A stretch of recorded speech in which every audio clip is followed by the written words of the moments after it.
नमस्कार बच्चों। तो आज हम लोग देखने वाले हैं S Verma chapter number 6 question number 29 है ना। टोटल 31 क्वेश्चन है इसमें, तो 29 तक पहुंच चुके हैं हम लोग। देखते हैं आगे क्या है। बोला a block of mass 2 kg is pushed against a rough vertical wall. तो डायग्राम साथ ही साथ बनाते चलते हैं। तो एक रफ वर्टिकल वॉल है, यहाँ से एक ब्लॉक को क्या बोला है, पुश किया गया है, 2 kg का मास है with a force of 40 Newton. तो ठीक है, 40 न्यूटन से पुश किया गया है ना, इस तरह से दीवार से पुश कर दिया। बोल रहा कॉफिशिएंट ऑफ फ्रिक्शन बीइंग, इसके बीच जो म्यू की जो वैल्यू है वो कितना है, 0.5। Another horizontal force 15 newton is applied of the block in a direction parallel to the wall. अच्छा, तो पैरेलल टू द वॉल भी लगाना है। तो ये वाला तो फोर्स सबसे पहले क्या हो गया बेटा, perpendicular to the wall. Parallel का मतलब इनटू, मतलब अंदर की तरफ। पैरेलल टू द वॉल, अब देखो ये जो वॉल है इसके पैरेलल ले जाना है ना। इसका मतलब एक फोर्स किधर लग रहा होगा, अंदर की तरफ। उसको हम लोग किससे दिखा रहे हैं, ऐसे दिखा रहे हैं, ऐसे क्रॉस से दिखा रहे हैं मान लो।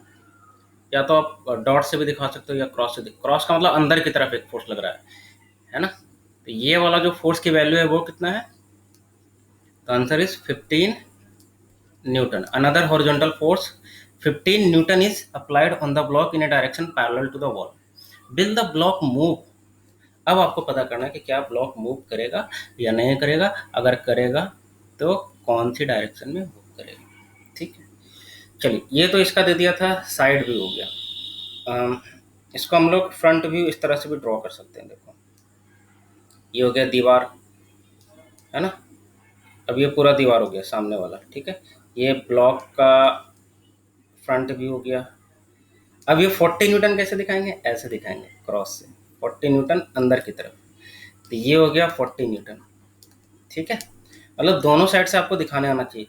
और ये आप या तो इधर दिखा दो या इधर दिखा दो, कहीं भी दिखा दो, मतलब हॉरिजॉन्टल डायरेक्शन में पैरेलल टू द वॉल। तो ये हो गया 15 न्यूटन, ऐसे आप मान सकते हो। तो सिचुएशन क्लियर होना चाहिए। अच्छा, और भी फोर्सेस दिखाते हैं यहाँ पे। एम जी डायरेक्ट मैं लिख देता हूँ 20। यहाँ पर भी आप इस तरह से दिखा सकते हो, एम जी यहाँ पर भी नीचे की तरफ, ठीक है। चलिए और कौन सा फोर्स लग रहा होगा बेटा, तो देखो, अब देखो, एक तो ये दोनों हमने लगाया, एम जी तो फील्ड फोर्सेस है।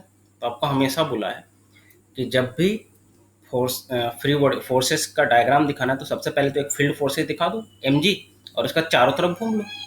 तो ये दोनों तो ऑलरेडी दिया, चारों तरफ घुमा तो कॉन्टैक्ट सिर्फ मुझे यही वाला मिला, दीवार वाला। और आपको बोला है हमेशा जब भी दीवार मिले या कोई सरफेस मिले तो वहाँ पे दो तरह के फोर्सेस के बारे में आपको सोचना होगा।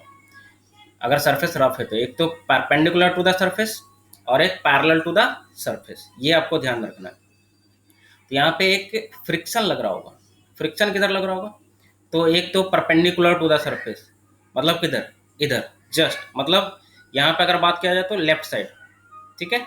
और अगर यहाँ पे बात किया जाए तो आपने अंदर की तरफ 40 लगाया तो परपेंडिकुलर टू द सरफेस बाहर की तरफ, उसको हम लोग डॉट से दिखा रहे हैं, बाहर की तरफ। ये किसके कारण लगा, सरफेस के कारण।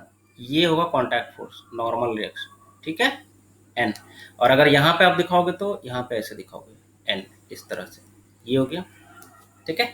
अब फ्रिक्शन लगाना है बेटा, फ्रिक्शन। अब यहाँ पे फ्रिक्शन किधर लगाए, sir friction parallel to the surface. Parallel to the surface क्या सिर्फ इधर है, या रियलिटी में सोचो यहाँ पे अगर देखा जाए तो तुमको क्लियरली दिखेगा। अगर मान लो अभी तक हम क्या करते आ रहे थे कि जैसे कोई ऑब्जेक्ट सरफेस पे रखा हुआ है तो इसको अगर हमने इधर की तरफ पुल किया तो फोर्सेस इधर लग जाता था, कोई दिक्कत नहीं था, है ना। मगर अगर मान लो कि फोर्सेस हम कहीं अंदर अंदर की तरफ लगाते मान लो, तो क्या फ्रिक्शन तब भी इधर लगाते क्या, तो आंसर ही नहीं। सर फ्रिक्शन अब बाहर की तरफ लगेगा। अगर फोर्सेस आप अंदर की तरफ लगाओगे तो फ्रिक्शन बाहर की तरफ लगेगा। तो आपको ये समझना है, ये पूरा जो प्लेन है ना, इसको अब मैं दिखा रहा हूँ टॉप व्यू। ये जो पूरा प्लेन है, ये जो सरफेस है, ये जो ब्लॉक रखा हुआ है, इसको अगर आप इधर खींचोगे तो फ्रिक्शन इधर, इधर खींचोगे तो फ्रिक्शन इधर, इधर खींचोगे तो फ्रिक्शन इधर। तो ये आपको ध्यान देना है। ऐसा नहीं कि हमेशा बार बार ऊपर ही लगाते जा रहे हैं यार, ऊपर ही लगाते जा रहे हैं, ये बचना है आपको। सबसे पहले आपको देखना है स्लिपिंग टेंडेंसी किधर की तरफ है। अगर स्लिपिंग टेंडेंसी जिधर होगा उसके अपोजिट लगाना है। क्लियर है? तो अगर इसकी स्लिपिंग टेंडेंसी नीचे की तरफ रहेगी तो ऊपर लगाऊंगा, कोई दिक्कत नहीं, बट चेक तो कर ले पहले किधर की तरफ है। अब देखते हैं यहाँ पे चेक करते हैं। सबसे पहले देखिए यहाँ पे अब दो एक्सेस मान लेता हूँ मैं, है ना, इससे थोड़ा एनालाइज करना थोड़ा आसान होगा क्योंकि ये क्लियरली दिखेगा। एक तो मान लेता हूँ बेटा ये वाला जो है एक्स एक्सिस, ठीक है, और अंदर वाला है ना, अंदर वाले को मैं कैसे दिखा रहा हूँ, ऐसे ऐसे दिखा रहा हूँ, ठीक है। मतलब अंदर वाला ये हो गया एक्स एक्सिस और ये हो गया क्या, वाई एक्सिस, या बाहर वाला आप बोलो, है ना, मतलब perpendicular to the plane, perpendicular to this paper का जो सरफेस एक्सिस है वो कौन सा है, वाई एक्सिस। अच्छा तो ये हो गया सर, ठीक है, कोई दिक्कत नहीं। तो अब देखो यहाँ पे वाई एक्सिस के अलॉन्ग कितने फोर्सेस, तो दो फोर्सेस, एक तो 40 न्यूटन अंदर की तरफ पुश किया, तो बाहर की तरफ कितना है, एन। और कोई लग रहा है क्या, देख लो आप, चेक कर लो आप। परपेंडिकुलर मतलब बाहर, परपेंडिकुलर टू द पेज, है ना, मतलब इधर लेफ्ट और राइट की बात कर रहा हूँ मैं। फिर आऊँगा हम लोग इसमें आऊँगा, फिर इस प्लेन में आऊँगा, फिर है ना एक्स वाई प्लेन में। तो पहले तो यहाँ पे लेफ्ट एंड राइट की बात कर रहा हूँ पहले में। तो यहाँ से डायरेक्टली हम लोग बोल सकते हैं क्या कि चूंकि अगर ऑब्जेक्ट इक्विलिब्रियम में रहेगा तो एन की वैल्यू कितनी होनी चाहिए, 40 होनी चाहिए।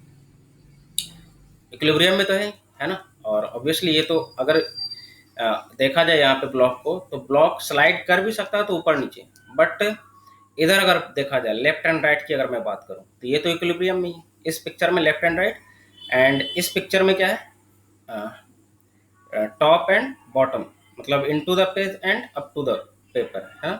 तो यहाँ पे अगर मैं बात करूँ तो एन की वैल्यू डायरेक्टली आप लिख सकते हो कितना, 40। ये इक्विलिब्रियम कंडीशन से आया क्योंकि हमेशा ये दीवार को फाड़ के थोड़ी जा रहा है, इधर नहीं जा रहा, तो ये इक्विलिब्रियम में इस साइड, तो n इक्वल टू 40 आ गया। अच्छा अब यहाँ पे देखते हैं कि अगर फ्रिक्शन लगता भी है तो मैक्सिमम कितना लगेगा, लिमिटिंग करो, और लिमिटिंग की वैल्यू कितनी होती है, म्यू की वैल्यू कितनी है 0.5 इंटू एन की वैल्यू कितनी है 40, ये गया कैंसिल, मतलब मैक्सिमम कितना लग सकता है 20, ठीक है, मैक्सिमम कितना लग सकता है 20। ये मैं बात कर रहा हूँ किसकी, फ्रिक्शन की बात कर रहा हूँ। तो अब आप यहाँ पे चेक करो, मैक्सिमम 20 लग सकता है, जबकि फ्रिक्शन जो है मैक्सिमम 20 लग सकता है, जबकि हमने लगाया कितना है फोर्सेस। तो एक तो देखो, एक तो 20 सिर्फ mg के कारण ही है और एक्स्ट्रा 15 भी है, मतलब ये दोनों का नेट रिजल्ट अगर देखा जाए, है ना, यहाँ पे अगर ये दोनों का नेट रिजल्ट देखा जाए तो कहीं ना कहीं इधर की तरफ लग रहा होगा। अब यहाँ पे थोड़ा एनालाइज करना मुश्किल है ना, इसलिए ये इस तरह का व्यू दिखाया है, फ्रंट व्यू, इसलिए आसान हो जाता है थोड़ा समझना। इसका मतलब इस पे जो नेट फोर्स लग रहा है किसके कारण, एक तो जो हमने हॉरिजॉन्टल डायरेक्शन में फोर्स लगा और एक mg के कारण जो नेट फोर्स लगेगा सरफेस पे, ये पैरेलल टू द सरफेस लग रहा है जितने फोर्सेज है। परपेंडिकुलर टू द सरफेस कौन सा लग रहा है, सिर्फ 40, ठीक है, तो ये ध्यान देना। तो एफ नेट ये लग रहा है, एफ नेट की वैल्यू कितनी होगी आप निकाल पाओगे, एफ नेट की वैल्यू हो जाएगी सर, परपेंडिकुलर है तो डायरेक्टली यहाँ पे लिख सकता हूँ क्या, √15 का स्क्वायर प्लस 20 का स्क्वायर, तो ये आ जाएगा 400 एंड 225, 625 का रूट कितना हो जाएगा, 25 न्यूटन लग रहा है। तो अब आप इसको भूल जाइए, इसको भूल जाइए। अब आप कंसिडर कर सकते हैं कि इस ऑब्जेक्ट पे एक नेट फोर्स लग रहा है, मतलब mg को भी भूल जाइए और ये जो हॉरिजॉन्टल लगा उसको भी भूल जाइए। अब समझिए कि इस पे एक सिंगल फोर्स लग रहा है, किधर लग रहा है, तो ये सरफेस के पैरेलल है ना, दीवार के पैरेलल ही है, ये भी दीवार के पैरेलल है, ये भी दीवार के पैरेलल है, ये भी दीवार के पैरेलल है। यहाँ पे आप कहीं भी जाओ सब दीवार के पैरेलल ही होगा।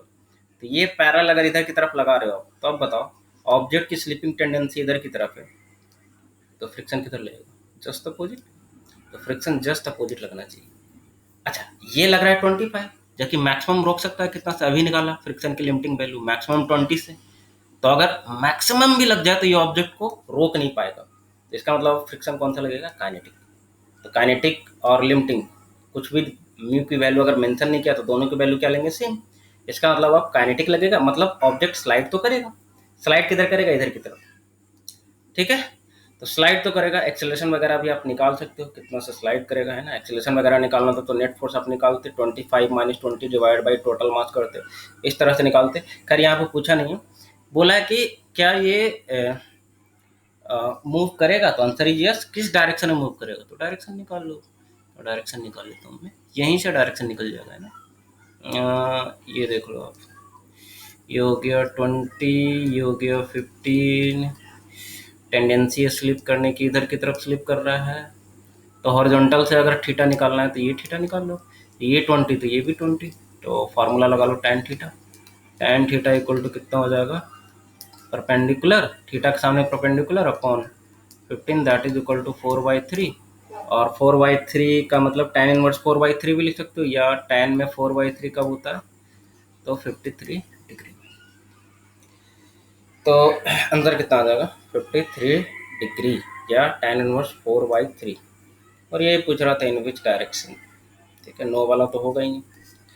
आई होप को पूरा सिचुएशन आपको समझ में आया होगा 3D में क्लियरली। तो ये यहाँ पे थोड़ा, इससे थोड़ा एनालाइज करना मुश्किल होता है, क्योंकि आदत हो जाती है ना बहुत बार, ऊपर लगा रहे हैं ऊपर लगा रहे हैं। अरे ऊपर कब लगा रहे थे, जब सिर्फ mg लग रहा था तभी तो ऊपर लगेगा। अब सिर्फ mg थोड़ी लग रहा है। अगर हाँ, अगर यहाँ पे चेक करो, अब सिर्फ mg रहता तो ऑब्वियसली स्लिपिंग टेंडेंसी आप नीचे की तरफ होता, तब आप ऊपर लगाते। 40 का तो यहाँ कोई रोल ही नहीं है। यहाँ पे 40 तो सीधे परपेंडिकुलर टू द सरफेस लग रहा है, पैरेलल थोड़ी लग रहा है। ये आपको समझना होगा। तो फिर मिलेंगे हम लोग क्वेश्चन नंबर 30 के साथ।